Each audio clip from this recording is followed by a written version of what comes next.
Subscribe to our YouTube channel and press the bell icon to get the latest updates. I'm Mike Pompeo. I'm speaking to you from beautiful Jerusalem, looking out over the old city. I have a big job as Susan's husband and Nick's dad. Susan and Nick are more safe, and their freedom's more secure because President Trump has put his America First vision into action. It may not have made him popular in every foreign capital, but it's worked. President Trump understands what my great fellow Kansan President Eisenhower said. For all that we cherish and justly desire for ourselves or for our children, the securing of peace is the first requisite. Indeed, the primary constitutional function of the national government is ensuring that your family and mine are safe and enjoy the freedom to live, to work, to learn, and to worship as they choose. Delivering on this duty to keep us safe and our freedoms intact, this president has led bold initiatives in nearly every corner of the world. In China, he's pulled back the curtain on the predatory aggression of Chinese Communist Party. The president has held China accountable for covering up the China virus and allowing it to spread death and economic destruction in America and around the world. And he will not rest until justice is done. He has ensured that the Chinese Communist Party spies posing as diplomats in America are jailed or sent back to China. And he has ended the ridiculously unfair trade arrangement with China that punched a hole in our economy. Those jobs are coming back home. In North Korea, the president lowered the temperature and against all odds kept the North Korean leadership to the table. No nuclear tests, no long-range missile tests, and Americans held captive in North Korea came home to their families as did the precious remains of scores of heroes who fought in Korea. Today, because of President Trump, NATO is stronger, Ukraine has defensive weapon systems, and America left a harmful treaty so our nation can now build missiles to deter Russian aggression. And in the Middle East, Iran threatened, the president approved a strike that killed the Iranian terrorist Qasem Soleimani. This is the man most responsible for the murder and maiming of hundreds of American soldiers and thousands of Christians across the Middle East. And you'll recall, too, that when the president took office, radical Islamic terrorists beheaded Americans, and ISIS controlled a territory in the size of Great Britain. Today, because of the president's determination and leadership, the ISIS caliphate is wiped out. It's gone. Its evil leader, Abu Bakr al-Baghdadi, is dead. And our brave soldiers, they're on their way home.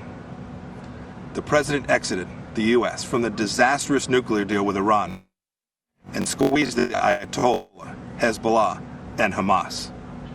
The president, too, moved the U.S. Embassy to this very city of God, Jerusalem, the rightful capital of the Jewish homeland. And just 2 weeks ago, the president brokered a historic peace deal between Israel and the United Arab Emirates. This is a deal that our grandchildren will read about in their history books.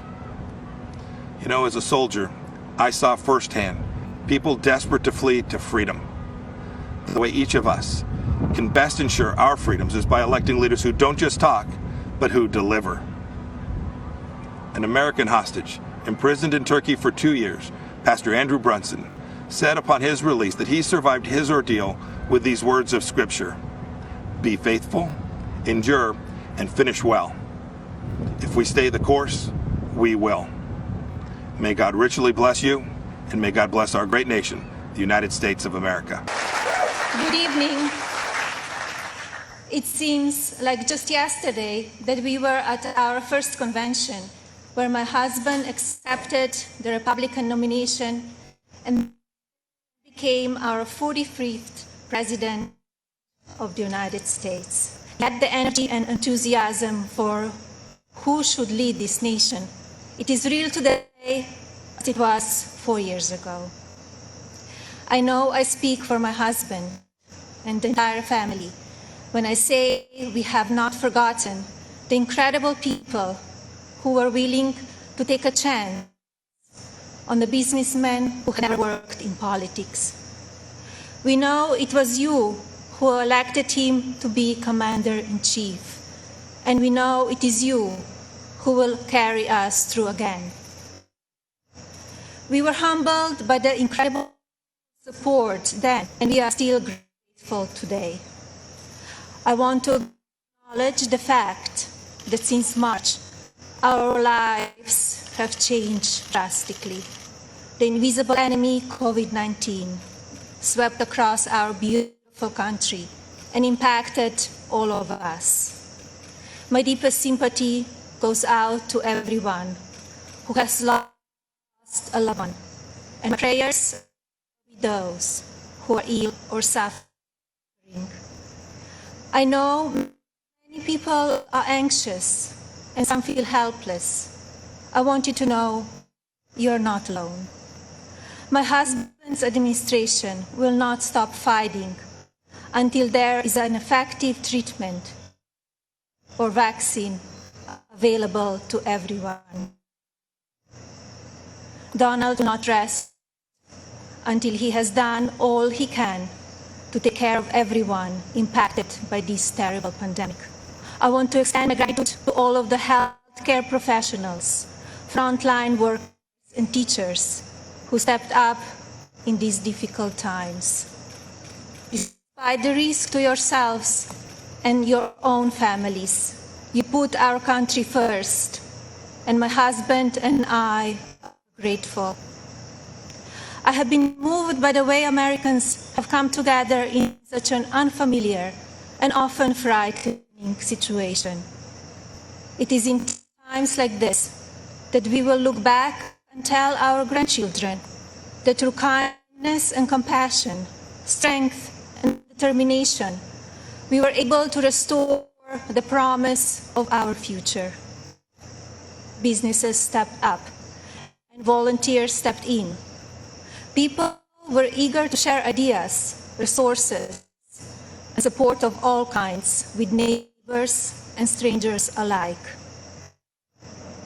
It has been inspiring to see what the people of our great nation will do for one another, especially when we are at our most fragile.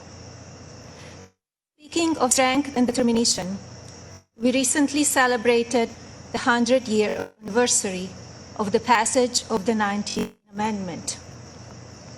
Yesterday, on the North Lawn of the White House, we unveiled an exhibit dedicated to women's suffrage. The exhibit called on children from across the country to send art honoring the meaning of this important time in women's history. When I was judging the entries, I reflected on the impact of women's voices in our nation's story, and how proud I will be to cast my vote again for Donald this November. We must make sure that women are heard and that the American dream continues to thrive. Growing up as a young child in Slovenia, which was under communist rule at the time, I always heard about an amazing place called America, a land that stood for freedom and opportunity. As I grew older, it became my goal to move to the United States and follow my dream of working in the fashion industry. My parents worked very hard to ensure our family could not only live and prosper in America, but also contribute to a nation that allows for people to arrive with a dream and make it reality. I want to take the moment to thank my mother and father for all they have done for our family. It is because of you that I'm standing here today.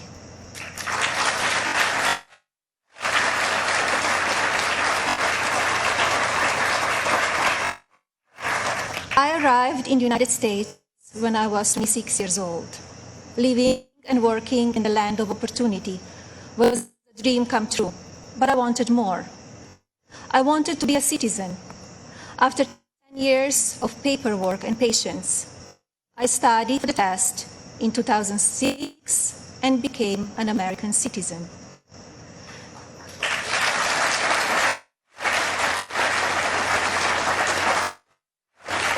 It is still one of the proudest moments in my life because with hard work and determination, I was able to achieve my own American dream. As an immigrant and a very independent woman, I understand what a privilege it is to live here and to enjoy the freedoms and opportunities that we have. As First Lady, I have been fortunate to see the American dream come true over and over again.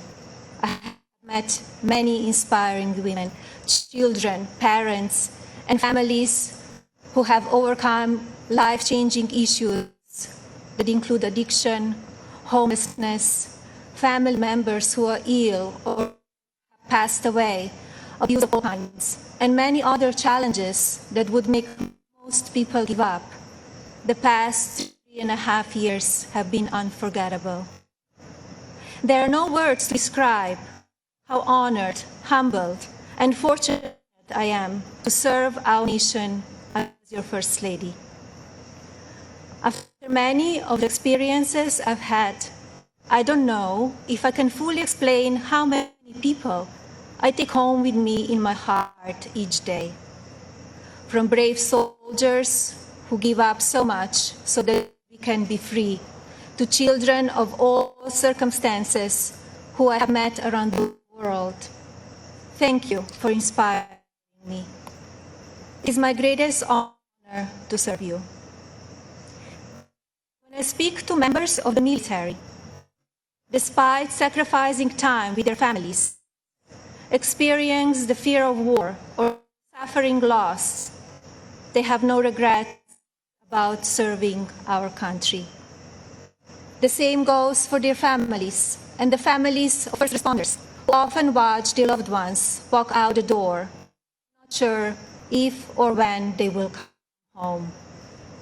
When I speak to families who have lost someone, the pain mixed with pride I hear in their voices is something I think about often. So thank you to all who serve our country in the military and as first responders. And thank you to the families who wait for them. You are heroes in your own right. I have also been moved by the many children and families I've spent time with at hospitals, schools, and other locations around the world. Children who are dealing with pain or illness that would break even the strongest adult. Parents who are grateful to wake up every day and see that their child is still alive. These families are a testament to what faith and medicine, strength, and science can do. On my first international trip as First Lady, my husband and I visited places of great significance to the three major religions: Islam, Christianity, and Judaism. One special memory from that trip is of a young boy I had privilege of visiting while at Bambino Gesù Hospital in Rome, Italy. While there, I read the little boy a story and learned that he and his family had been waiting for a heart for a very long time, and he had a grim prognosis. His situation brought my staff and me to tears, and we spoke of a little else as we flew to Belgium for the next part of our trip. Upon landing just a few hours later, we learned that a heart had been donated and would be going to the little one. I think about him often, along with so many amazing and strong young patients across our own country. More profound and sadly unavoidable examples of our country's strength and character have occurred in the communities that have been impacted by natural disasters. Hurricanes, tornadoes, and flooding may show the ugly side of Mother Nature. In their aftermath, they can show us a beautiful side of humanity. My husband and I have visited many places that have been affected by natural disaster, and we are deeply moved by the strength of the people who have lost everything and the kindness of neighbors and communities. The common thread in all of these challenging situations is the unwavering resolve to help one another. I recognize the stories I just told about people who survive extraordinary circumstances.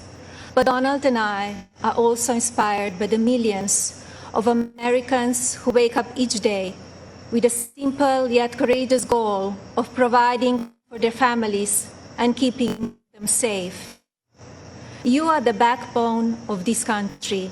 You are the people who continue to make the United States of America what it is, and who have the incredible responsibility of preparing our future generations to leave everything even better than they found it. Just as you are fighting for families, my husband, our family, and people in this administration are here fighting for you. No matter the amount of negative or false media headlines or attacks on the other side, Donald Trump has not and will not lose focus on you. He loves this country, and he knows how to get things done. As you have learned over the past 5 years, he is not a traditional politician. He doesn't just speak words. He demands action, and he gets results. The future of our country has always been very important to him, and it is something that I have always admired.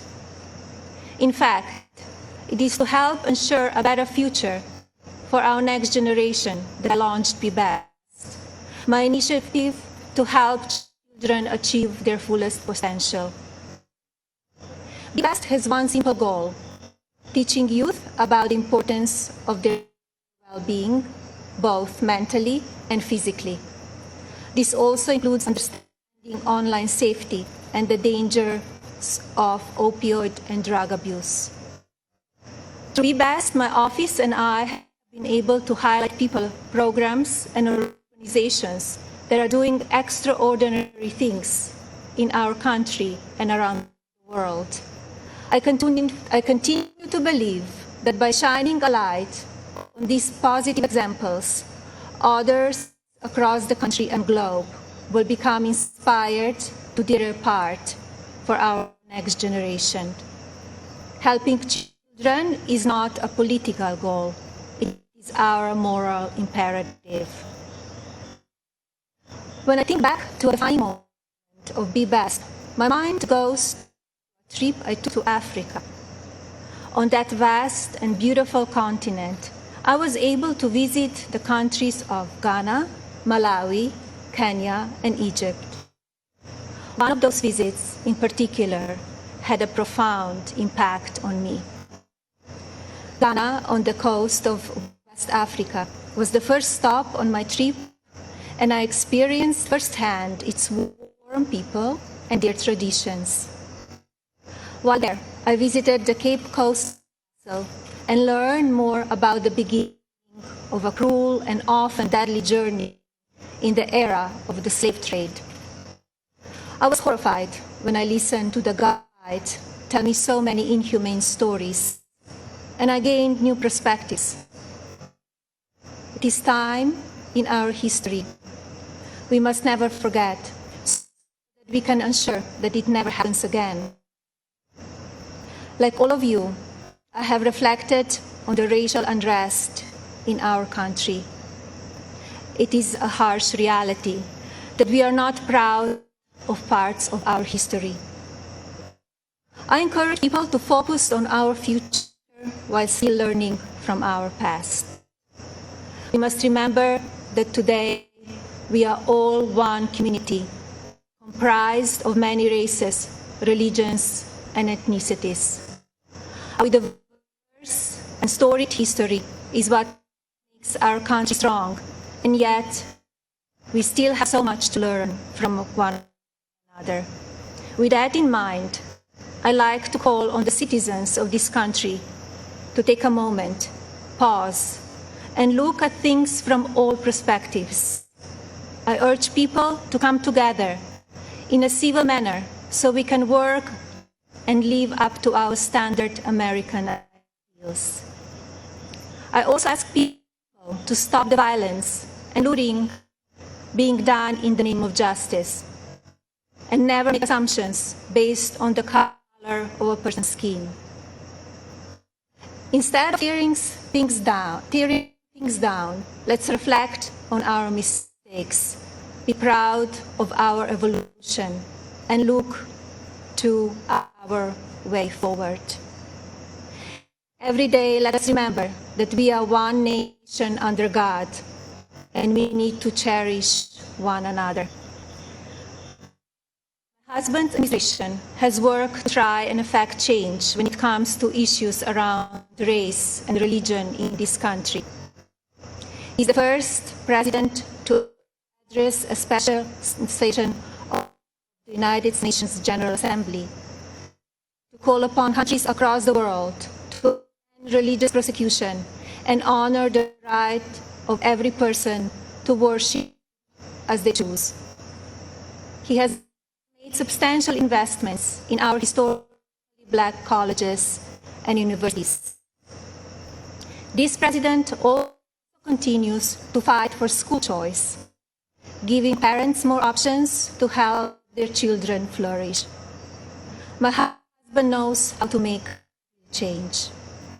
From the day that I met him, he has only wanted to make this country the best it can be. For many years, I watched him grow concerned and frustrated, and I'm so proud to see the many things he has done in such a short time. America is in his heart. So while sometimes we only see the worst of people and politics on the evening news, let's remember how we come together in the most difficult times.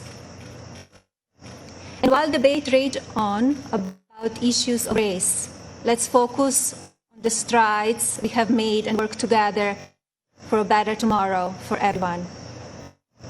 Our administration has also devoted historic resources and produced life-saving results by raising awareness around opioid addiction and drug abuse, especially for children. When so often the headlines are filled with gossip, I want to take this moment to encourage the media to focus even more on the nation's drug crisis. This disease is one that affects everybody. It pays no attention to race, age, or socioeconomic status. Addiction has touched every part of our society in some way. And now, more than ever, we have programs and medicine to combat it. We just need to talk about it openly. And you, the media, have the platforms to make that happen.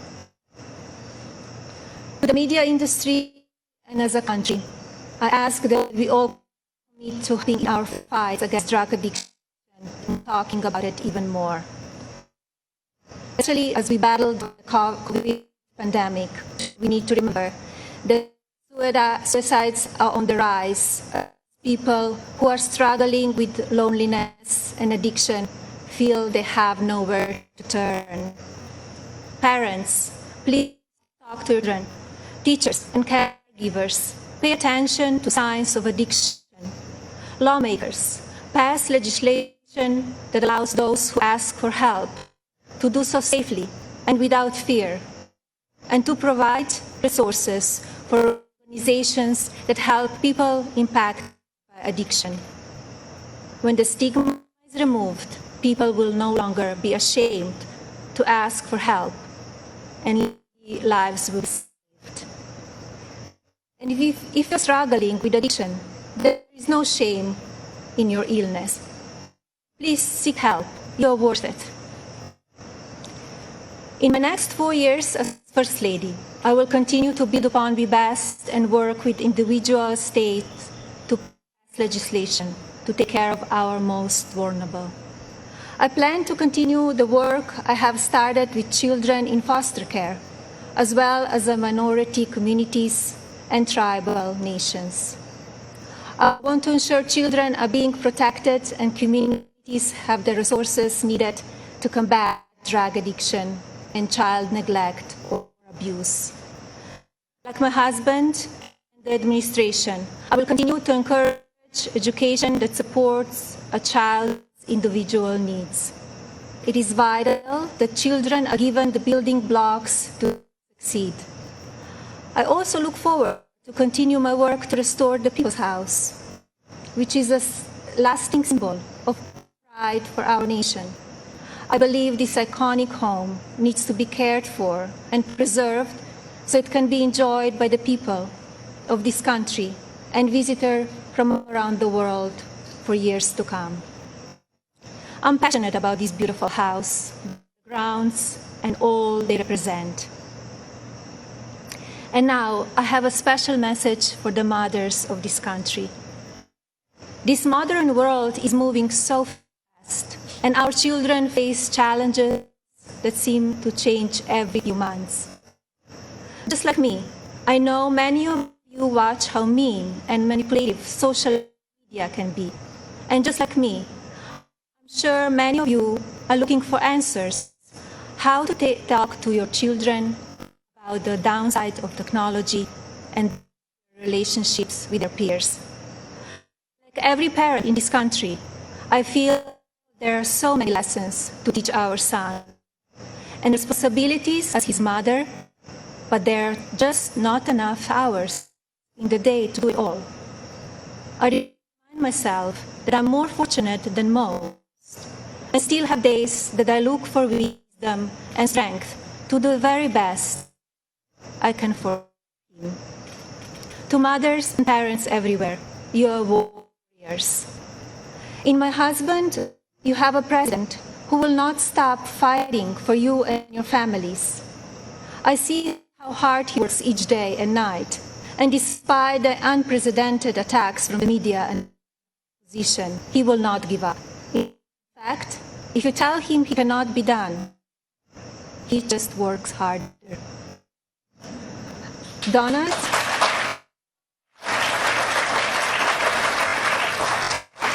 Donald is a husband who supports me in all that I do. He's built an administration with an unprecedented number of women in leadership roles and has fostered an environment where the American people are always the priority. He welcomes different points of view and encourages thinking outside of the box. I know I speak for my husband and the family when I say we are so grateful that you have trusted him to be your president, and we will be honored to serve this incredible country for 4 more years.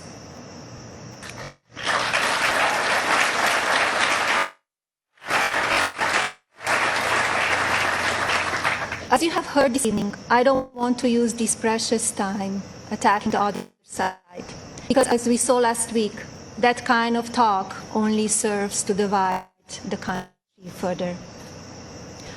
I'm here because we need my husband to be our president and commander-in-chief for 4 more years. He's what is best for our country. We all know Donald Trump makes no secrets about how he feels about things. Total honesty is what we as citizens deserve from our president. Whether you like it or not, you always know what he's thinking. And that is because he's an authentic person who loves this country and its people, wants to continue to make it better. Donald wants to keep your family safe. He wants to help your family succeed. He wants nothing more than for this country to prosper, and he doesn't waste time playing politics. Almost 4 years ago, we went into Election Day completely underestimated. Despite what is being said again this year, I know, just as you do, that Americans will go to the polls and vote on the behalf of their families, our economy, our national security, and our children's future. To vote for those ideals is not a partisan vote. It is a common sense vote, because those are goals and hopes that we all believe in. I believe that we need my husband's leadership now more than ever in order to bring us back once again to the greatest economy and the strongest country ever known. God bless you all, your families, and God bless the United States of America.